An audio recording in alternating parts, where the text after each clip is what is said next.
Hey, it's me, MLB. Here is chapter 60 of Gains, and this one is titled Watching Form. You watched as he left his spot beside you and walked to the rack and got a set of fives out for you, and then walked back over to you and gave them to you before grabbing a set for himself and coming back beside you. Okay, ready? Copy what I do, he instructed, setting his feet up quickly and then hinging from the hips and running the weights close down either side of his right leg, keeping most of his weight in that leg, and then his left was just there for balance. You tried to do the same, but man, it was a struggle. You could feel it pulling in your back, hamstrings, and calf. Ow, you monotoned, as you let the weights down towards the floor and then struggled to pull them back up again to standing. Okay, stop for a sec, Kiri said, quickly putting his weights down and stepping over to you. That was really good form, Yin.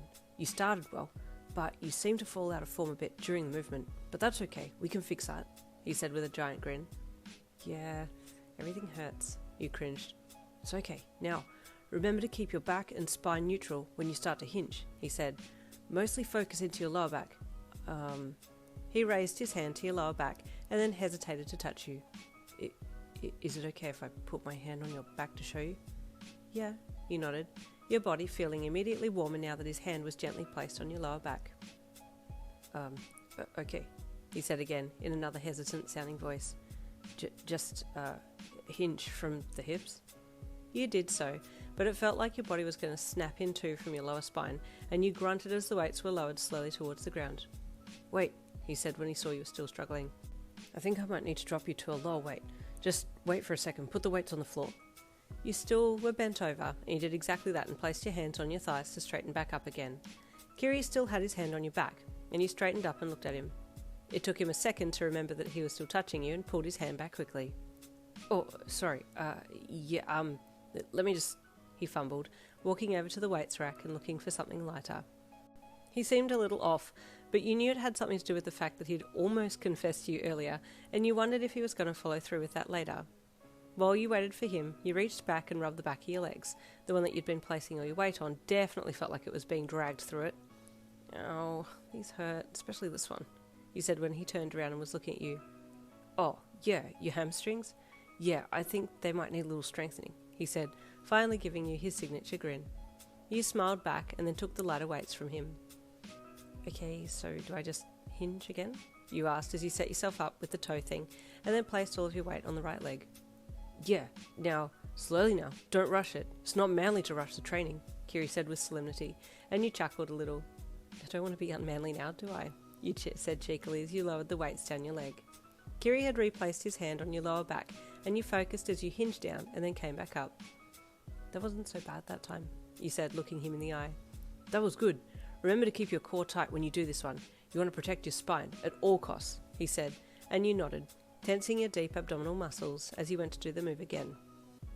This time, Yin, when you lower the weights down, think about there being a car behind you and you want to close the car door with your backside, Kiri said, suddenly remembering something that he had heard in a training video once. Oh, okay, that makes sense. Here I go, you said, holding your core as you hinged down and pressed your backside back, keeping your spine straight and then pulling back up. Kiri had been watching your form, but his gaze was stolen by the side of your backside rounding out as you moved the weights to the ground, and he couldn't help but appreciate its roundness. Even if he was standing from the side, he could tell that it was a very nice sight to behold, and his cheeks flushed pink as he watched you come back up. Good job. Great job, he praised with embarrassment, blinking furiously and looking off to the side. How many do I do? You asked, looking at him. 10 reps. Then I'll put you up to the next weight and see if you can do a few more of them, he said, half covering his face to hide his blush. Okay, you said, eyeing him since he seemed to be acting a little weirdly, but you didn't want to ask at that point.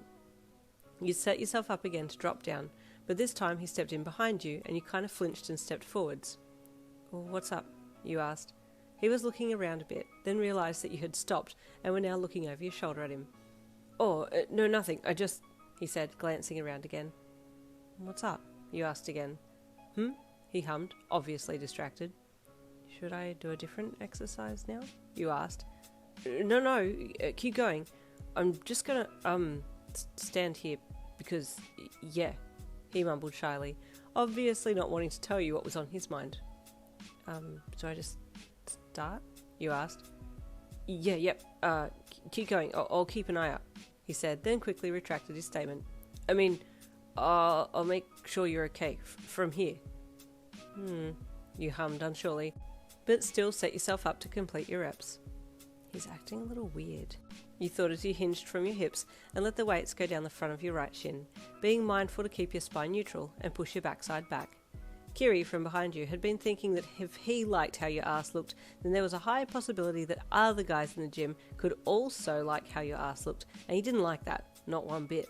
So he did the only manly thing he could think of do, and that was to stand behind you to block their potential view of your ass. But you had no idea that this was the reason. He was just acting strangely and not telling you anything. You felt kind of self-conscious with him right behind you, and even tried not to push your ass out too much, just in case you pushed back into him. Wow, that would have been awkward. But thankfully, none of that happened, and you managed to awkwardly finish your reps on that leg and then switch to the other. Ever the gentle, manly Squishy Bean, I'll see you tomorrow for chapter 61.